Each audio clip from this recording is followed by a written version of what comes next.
말씀 우리 한 목소리로 함께 읽도록 합니다. 지혜는 명철한 자 앞에 있거늘 미련한 자는 눈을 땅 끝에 두느니라. 아멘. 오늘 본문은 지혜의 중요성과 어리석음을 대조하여 한 번 더 강조하는 본문입니다. 본문에 나오는 많은 구절들은 여러 가지 도덕적 교훈들을 지니고 있습니다. 지혜는 오늘을 살아가는 우리에게도 중요하지만 성경 시대 당시 이스라엘 백성들에게는 이 지혜가 더욱더 중요했어요. 왜냐하면 개인의 성장과 공동체의 안정과 번영을 위해서 반드시 필요했던 것입니다. 오늘 본문을 통해 지혜를 구하는 것이 왜 그렇게 중요한 것인지 한번 살펴보도록 하겠습니다. 내용 관찰 1번입니다. 미련한 자는 어떤 방법으로 지혜를 얻고자 합니까? 16절 말씀을 보니 본문에서 미련한 자는 지혜를 얻기 위해 다른 것이 아니라 자신이 가지고 있는 이 값을 지불하려 합니다. 하지만 지혜를 얻지 못하죠. 왜 그러냐면 이 미련한 자는 지혜의 본질을 바르게 이해하지 못했습니다. 그는 물질적인 것으로 얻을 수 있다라고 생각했기 때문이죠. 우리가 익히 알고 있는 것처럼 지혜는 단순한 지식이나 많은 것을 아는 정보가 아닙니다. 성경이 말하고 있는 것처럼 하나님과의 올바른 관계를 통해 배우게 되는 통찰력과 도덕적인 분별이 바로 지혜인 것이죠.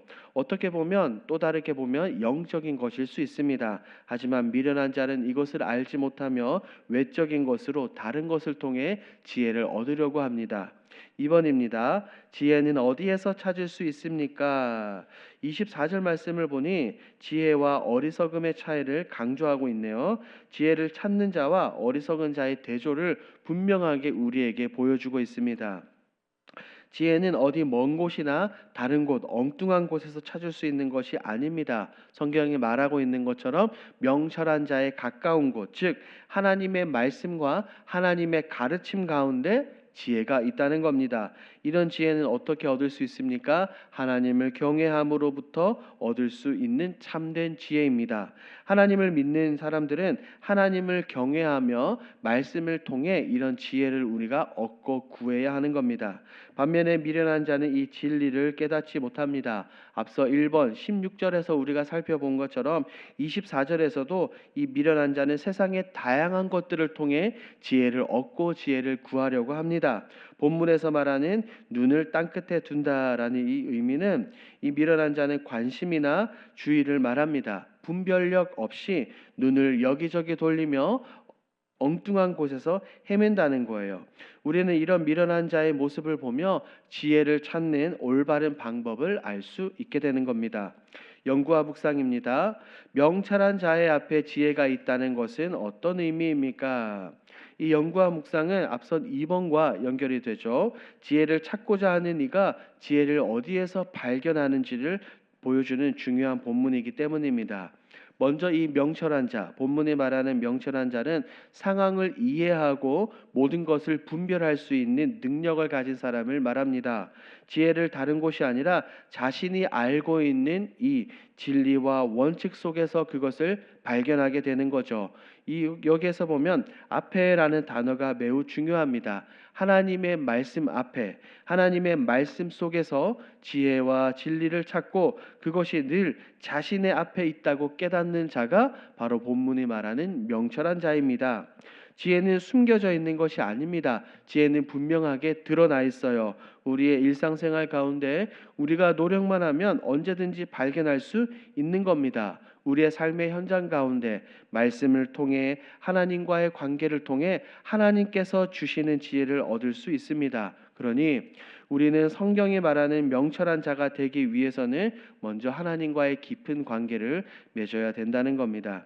지혜는 먼 곳에서 찾는 것이 아닙니다. 우리가 땅을 살아가는 가운데 삶의 현장 가운데 직면하는 선택과 결정들을 생각해 보십시오. 복잡한 문제, 어려움을 만나며 이 어려움에 직면할 때 하나님께서 우리에게 주시는 지혜를 통해 우리가 여러 가지 선택을 하고 우리 삶 속에서 이것을 적용할 수 있습니다. 지금 본문이 우리에게 그것을 말해주고 있는 겁니다.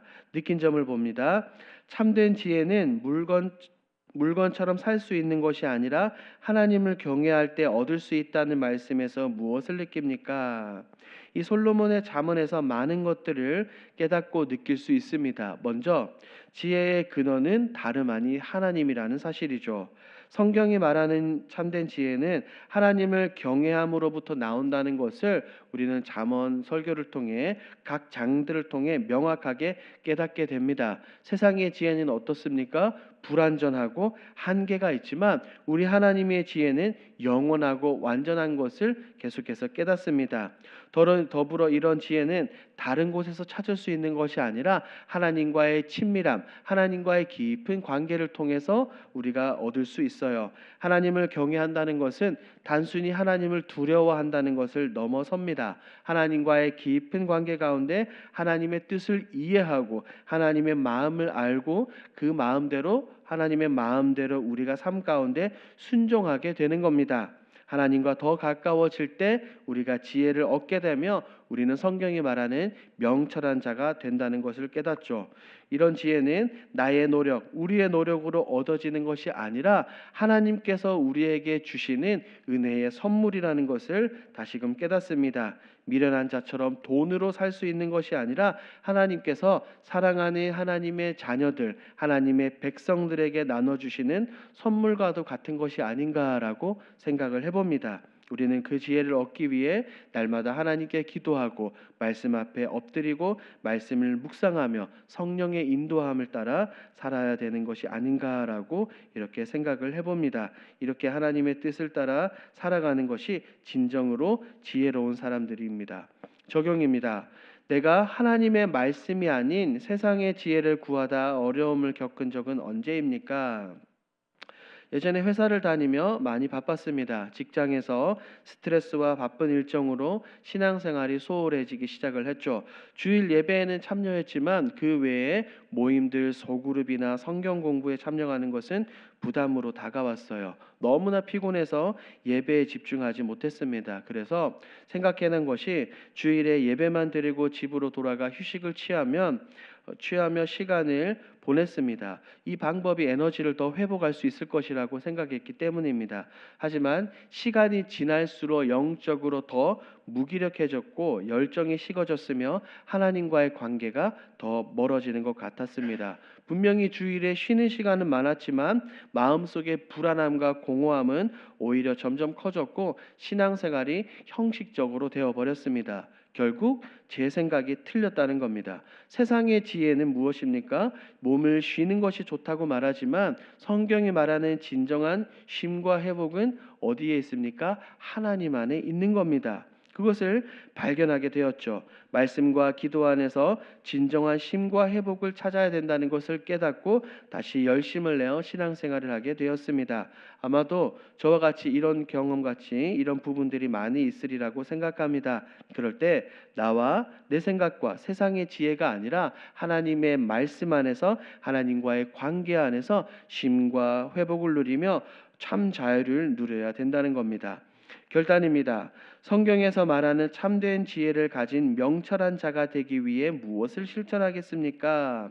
앞서 우리가 살펴본 것처럼 명철한 자는 하나님의 말씀을 가까이하고 그 말씀을 묵상함으로 지혜를 얻습니다. 매일 정해진 시간에 우리가 말씀을 읽고 말씀을 깊이 묵상해 보는 그런 습관을 길러 보십시오. 말씀 가운데 하나님이 우리에게 주시는 지혜를 얻을 수 있습니다. 두 번째로 하나님을 경외하십시오. 지혜의 근본이신 하나님과 깊은 관계를 맺으며 하나님께서 주시는 지혜를 날마다 누려야 합니다. 그렇기 때문에 잠언 기자는 이렇게 계속해서 말하는 겁니다. 여호와를 경외하는 것이 지혜의 근본이요 거룩하신 자를 아는 것이 명철이니라 라고 말입니다. 이렇게 오늘 하루 말씀을 가까이 하시며 하나님과의 깊은 관계를 통해 지혜를 더욱 깨닫고 얻어가시는 저와 여러분들이 되길 우리 주님의 이름으로 축복합니다. 아멘. 함께 기도하겠습니다. 첫 번째, 하나님과의 깊은 관계를 통해 지혜를 얻게 하옵소서. 두 번째, 땅의 것이 아닌 오직 지혜의 근원이신 여호와 하나님께 눈을 들며 참된 지혜를 구하게 하소서. 우리 집중 기도 제목입니다. 성도들의 간절한 기도와 눈물 눈물의 헌신으로 새로워지는 교회 되게 하옵소서. 리모델링의 모든 과정이 하나님의 은혜 가운데 진행되게 하옵소서. 이와 같은 공동 기도 제목으로 기도하시고 여러분들이 가지고 오신 개인 기도 제목으로 자유롭게 기도하시다가 돌아가겠습니다. 우리 주여 힘차게 부르시고 기도합니다.